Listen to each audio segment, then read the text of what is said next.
Hi friends, നമസ്കാരം.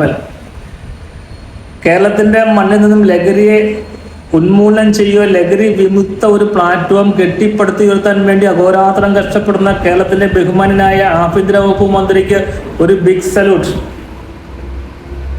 Operation തുഫാന്റെ ഭാഗമായി ഇന്നലെ പെരുമ്പാവൂരിന്റെ മണ്ണിൽ അത്യുജ്വല സ്വീകരണം ഏറ്റുവാങ്ങിക്കൊണ്ട് അദ്ദേഹം ഒരു നല്ലൊരു പ്രസംഗം നടത്തുകയുണ്ടായി. പ്രസംഗം ഹിന്ദിയിലായിരുന്നു. അന്യസംസ്ഥാന തൊഴിലാളികളെ തന്റെ സഹോദരനായും സഹോദരിയായും കണ്ടുകൊണ്ട് ലഹരിയുടെ ആപത്തിനെ പറ്റി അദ്ദേഹം ഒരു ക്ലാസ്സാണ് ആ പ്രസംഗത്തിൽ എടുത്തിരുന്നത്. കേരളത്തിന്റെ മണ്ണിൽ നിന്നും ലഹരി ഉന്മൂലനം ചെയ്യുമെന്ന പ്രതിജ്ഞ എടുത്തുകൊണ്ട് അദ്ദേഹം മുന്നേറുമ്പോൾ അങ്ങ് വിഴിഞ്ഞം കടപ്പുറത്ത് ഒരു കപ്പലെടുക്കുന്നുണ്ട് സാർ. MSC എന്നൊരു ഷിപ്പിംഗ് കമ്പനിയുടെ പേരാ കപ്പലിൽ കുത്തിയിട്ടുണ്ട്. കേരളത്തിൽ അരിയാഹാരം കഴിച്ചുറങ്ങുന്ന ഏതൊരു മലയാളിയും ഗൂഗിളിൽ ഒന്ന് സെർച്ച് ചെയ്യണം. MSC എന്ന ഷിപ്പിംഗ് കമ്പനിയുടെ ചരിത്രം അറിയുവാൻ സാധിക്കും. 2019 20 ടൺ കൊക്കൈനുമാണ് ആ ഷിപ്പ് അമേരിക്കയിൽ പിടിക്കപ്പെട്ടിരിക്കുന്നത്. 2022 സ്പെയിനിൽ ഇതേ കൊക്കൈൻ കേസുമായ കപ്പൽ പിടിക്കപ്പെട്ടിട്ടുണ്ട്. 2023 മിയാമിലേക്ക് പോയ ഓരോ യാത്രക്കാരെ കൈവശം കൊക്കൈൻ കൊടുത്ത കേസുണ്ട് ഈ ഷിപ്പിംഗ് കമ്പനിക്ക്. 2024 ബ്രസീലിൽ ഇതേ കൊക്കൈൻ കേസുമായി കപ്പൽ പിടിക്കപ്പെട്ടിട്ടുണ്ട്. ആ കൊക്കൈൻ്റെ ഹോൾസെയിൽ ഡീലറാണ് സാർ വിഴിഞ്ഞം തുറമുഖത്തേക്ക് വരാൻ പോകുന്നത്. സാർ കേരളത്തിന്റെ മണ്ണിൽ നിന്നും ലഹരിയെ ഉന്മൂലനം ചെയ്യാൻ പ്രതിജ്ഞയെടുത്ത് മുന്നേറുമ്പോൾ കേരളത്തിന്റെ മുഖ്യമന്ത്രി അനുവാദം കൊടുത്തുകൊണ്ട് കേരളത്തിന്റെ വിഴിഞ്ഞം കടപ്പുറത്തേക്ക് MSC എന്ന ഷിപ്പിംഗ് കമ്പനി എടുക്കുകയാണ്.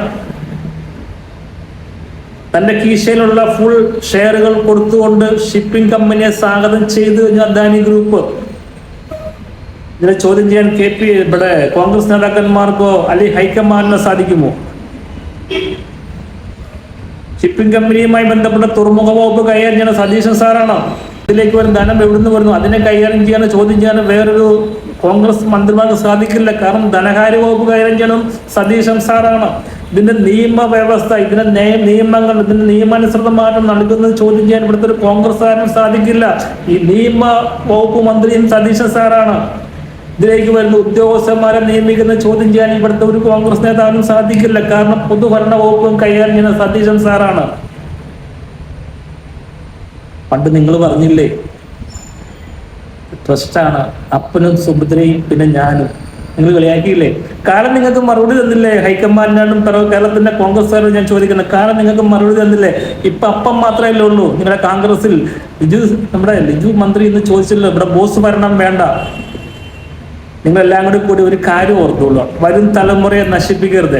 ഇവിടെ കൊക്കൈൻ്റെ ഹോൾസെയിൽ ഡീലറാണ് വിഴിഞ്ഞം തുറമുഖത്ത് നങ്കുരുടാൻ പോകുന്നത്.